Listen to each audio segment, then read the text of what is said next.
Medina শরীফের মাটি আমার চোখে মুখে বুকে মাখিও, এমন পবিত্র মাটি, এমন পবিত্র মাটি আমার নবীর রওজায়।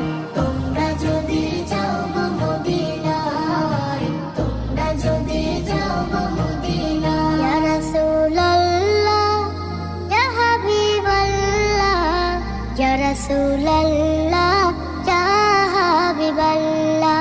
মদিনা শরীফের মাঝে বেহেশতের বাগান আছে, সেই বাগানে শুয়ে আছেন, সেই বাগানে শুয়ে আছেন প্যারা নবী মুস্তাফায়।